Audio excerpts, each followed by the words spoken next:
And it's a classic example of where rules here in the UK are disadvantaging and discriminating against Brits overseas. But certainly, so for members, I mean, so I'm not, I said up front, I'm not overseas, so I retain my right to vote here. I think it would, why, if, suppose I did go overseas, well, maybe, and then I married someone who was not British. Under the spousal visa rules, we couldn't come back as a couple. There's no automatic right for somebody who's married a non-Brit to have their married life in the UK. But having some tenuous through having the vote, having some say over the rules that are set here that affects my right to a family life when I'm outside the UK, can I come back with my kids or with my spouse? I just think it's a matter of kind of civil liberties and human rights that people have a say.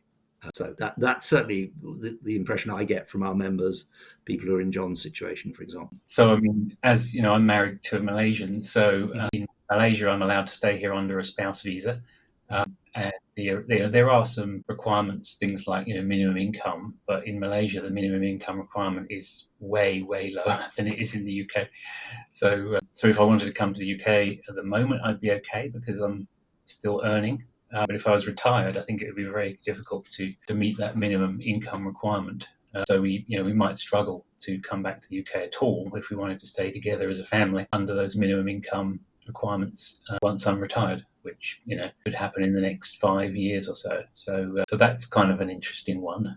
The other big thing is frozen pensions. So if I stay here, I would get a state pension when I reach the age of 67. I think it's still 67. And then it would be frozen at that level forever. So I wouldn't get the increments each year because of where I am. But if I lived in the USA, for example, I would get them. Or even if I lived in the Philippines, I would get them. So I think being able to have a vote and perhaps influence that is quite important. And a lot of our other members feel that. We have a lot of members who join because of the frozen pension issue and the fact that they're living off a frozen pension that's frozen when they reach the age of whatever it was when they were allowed to start collecting their state pension. Follow or subscribe for more.